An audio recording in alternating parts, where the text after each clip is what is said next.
Hello everyone and welcome back. I hope you're all doing well and thanks for checking out this newest video. So, I've been kind of scratching my head chopping up this video for Poncho for almost 2 weeks now. So I decided to do just a little bit of a challenge and try something new. So I'm doing a 4-hour build in one of the new financial districts maps. There's no crazy expectation to it or anything like that. I had about 4 hours exactly of downtime and figured I would kind of put that on a clock and see what I could do. And who knows, maybe this will keep going after this little series. This is a 3-part series of me chopping up the videos at the game time. So I'm still getting used to when it's recording and when it's not, so I lost a little bit of the footage for the road layout, but I still tried to slow down some of the footage I had so you get a good overview of it. Right now I'm just kind of, this is the, I think it's called the Wyvern Passage, but I was just looking at all the tiles there and seeing what kind of building space that I had maybe in the future.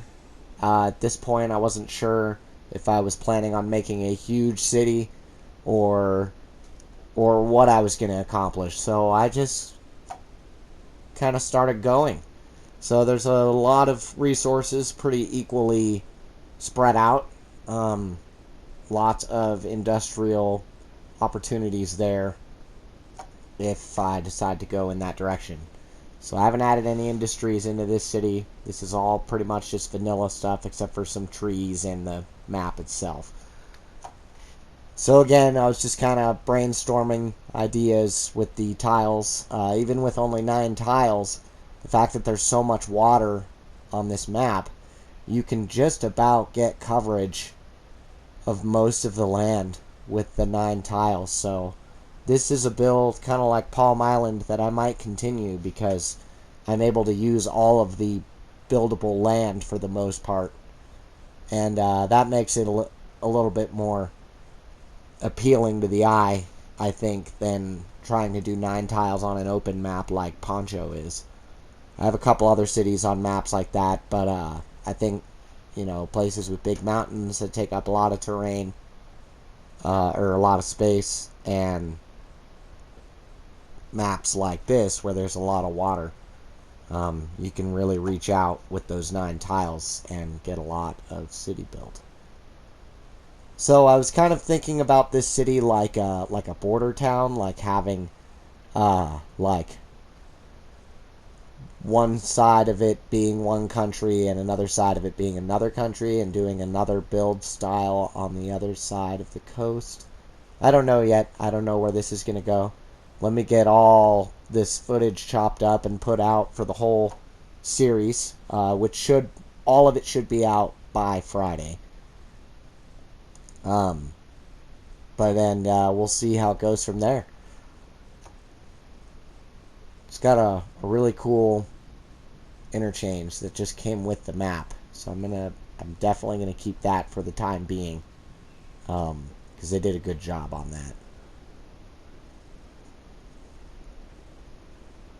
So now that we've spun around the map 30 times, looked at a bunch of different information on the sidebar, I think it's time to dive right in. So it kind of skips here in a couple seconds to after I have the road layout done, but none of the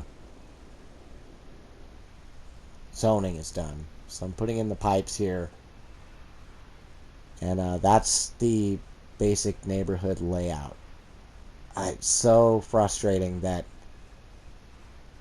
I got all that done and so much farther before realizing that I hadn't recorded doing the road layout, because that was a lot of fun. I sunk the highway, I continued it down off that big interchange and sunk it down into the ground so that way the roads and railroads can just flow right over it. And I already built a railroad paralleling the interstate that's sunken down. Just kind of future-proofing it.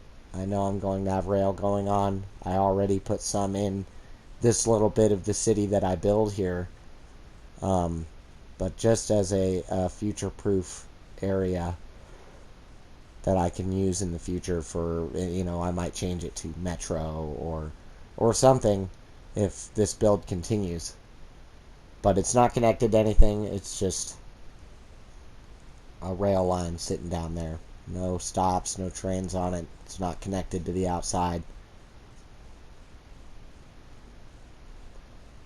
So I'm doing these 1x2 residence squares. One thing with the PlayStation that I read a lot about is people saying they can only get up to, 150, 200,000 people before they run out of room on the map because of the 9 tiles. But if you build these smaller grid style houses, you can get a lot more people in a smaller area.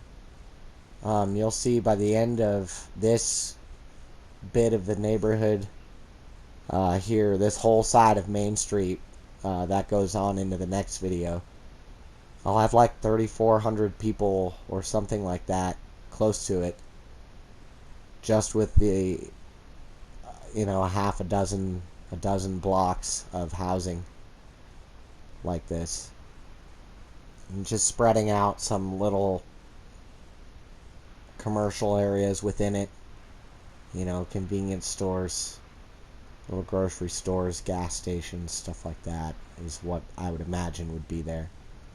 So here's a good look at the road layout.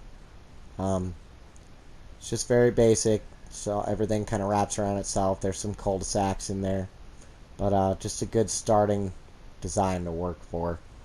Here you can see the right side there where the grid isn't so big. That'll be our main commercial area. But now we're going to work on putting our city services in, and then we're going to build an elementary school. So I started this game with all the milestones unlocked. I'm not against doing the milestones. That's what we're doing on Poncho. But they're definitely designed to be a tutorial.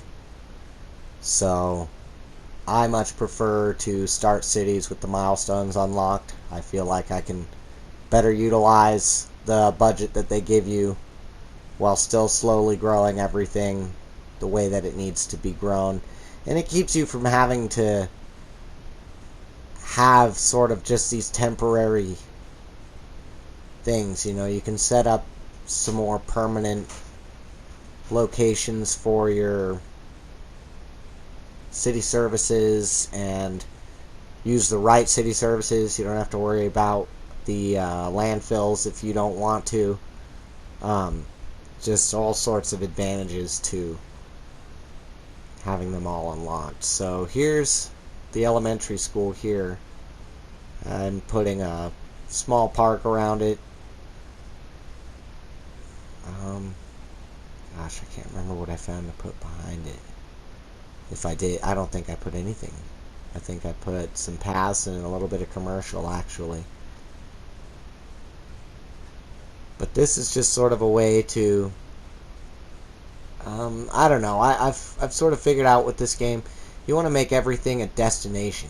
You don't want to make, just kind of throw things in place. I mean, you can, but, cities aren't really designed with schools squished between two houses. I mean, I'm sure it happens, but usually they have a bit of a campus area, sort of a designated city block for them. So there's the campus for that. And then same with these city services here. I'm kind of breaking up the residential areas to put some commercial around them. So you can see I went every other block, and that's because I'm trying to force a certain size house, and then once these blocks fill in, I can fill up the rest. So paths are a big thing. When I play, I'm all about adding paths and having walkability.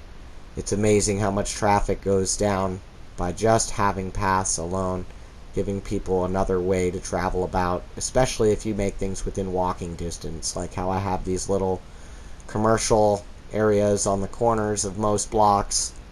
It just makes life for everybody living there a lot more convenient.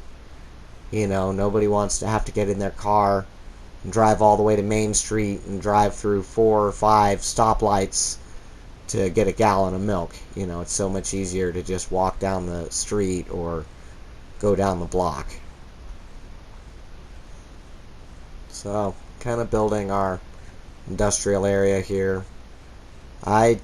If I continue on this build, I'll definitely add an industry, but this right now is just because the city needs it. I'll build some office areas later, and a lot of these businesses actually go out of business, but just kind of adding the first bits of city services that the city needs. And now everybody's moving in. It's been on pause this whole time. Now everybody's moving in. I started with almost $700,000, I think it was, and managed to build everything with about $400,000 right here.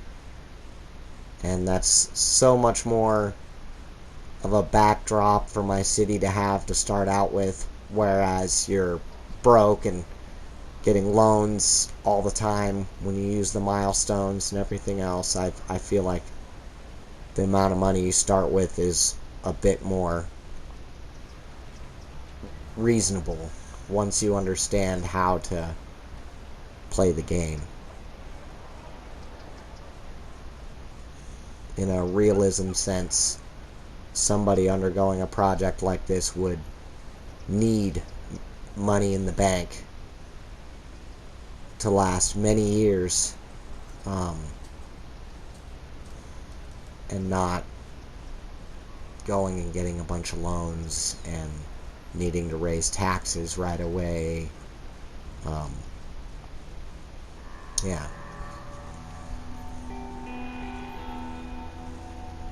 So now we're building our high school campus here. I accidentally put an elementary school down there. Thank goodness it's just the same width as the high school, but the high school has a bit more depth. And I wind up figuring that out here in just a little bit. But yeah, this is the high school campus here. Let's see. Yeah, I had to readjust the roads. I did my math wrong.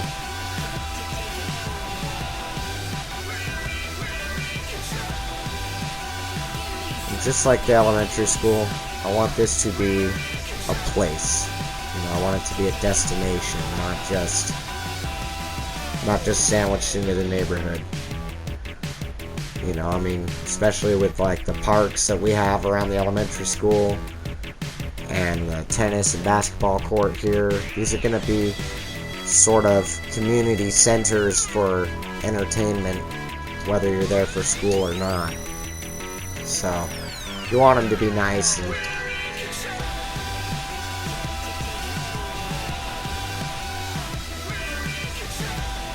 I really enjoy this.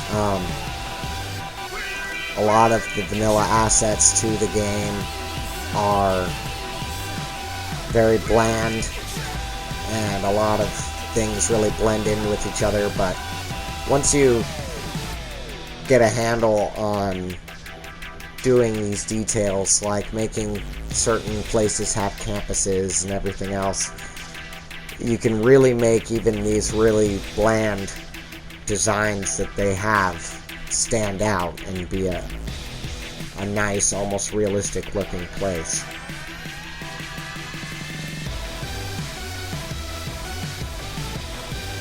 Just watching people move in.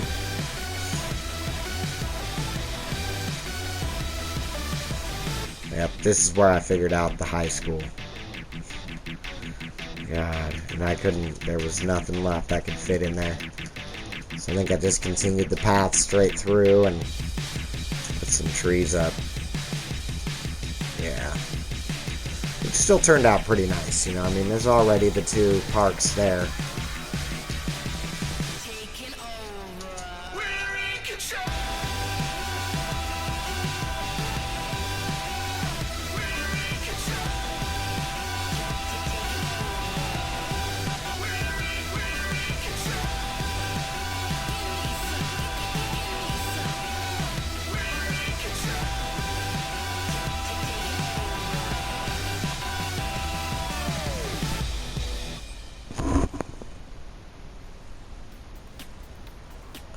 Man, I tried getting these pine trees here on their school, and it's just...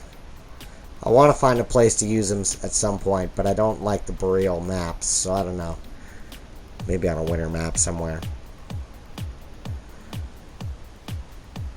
So I was just kind of looking around at what the trees were around us, and I think a generic pine works fine, even though I don't see a single one on the map.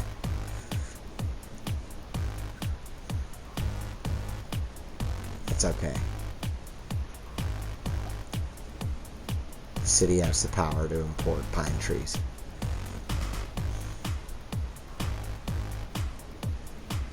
So I don't really have the aspirations in this challenge to make a huge city. I just wanted to have a lot of nice detailing and kind of put everything you could put into a larger city on a smaller scale. So here's kind of a aerial shot of that high school campus. Looks really good. And for our detailing. Just going around, putting bushes up. So when you're getting ready to build in an area, it works really well to go into your bulldozer menu and go right and left on your D-pad and change the size of the demolition brush and go over the ground where you're about to build. And it just destroys all the bushes and fallen trees and everything else that just gets covered up by the roads like a rug. So even though they disappear, they're not gone. So in some places like this, where you go and try to put a row of bushes and it doesn't want to be placed somewhere, it's because there's already a node there from some rock or fallen tree that the road is partially covering up. So it's just kind of you can see some places where I have trouble. It's just kind of a way to ensure that if you do decide to do some epic landscaping somewhere, that you won't have these issues trying to lay down all of your bushes and grasses and trees. Just watch them grow. And you can see in just this tiny little, what is this, 8 blocks, we have 1,300 people. So, you know, in most cases, if you were using the full 4x4 size grid to build houses, you'd have 500 people living in this space. So it's just a way to get more people in, better utilize the 9 tiles that you have, and just build smaller houses. You know, I mean, those 4x4 tiles, the 4x4 houses and stuff are like the biggest houses. You know, those are the ones that would go for, you know, $1 million, $1.5 million these days. And these 1x2 and 2x2 houses are the more standard single family homes that you would see most people moving into. You know, as nice as it would be to give everybody in your city a small mansion, on the realism side, these smaller grid-sized houses are exactly what you see a lot of people living in. Well, guys, this wraps up part 1 of Lorelei Passage. I'll have the next couple videos out in the next couple days. Thanks for checking it out. Thanks for stopping by. Always like and subscribe, and stay tuned if you guys want to see the rest of this build.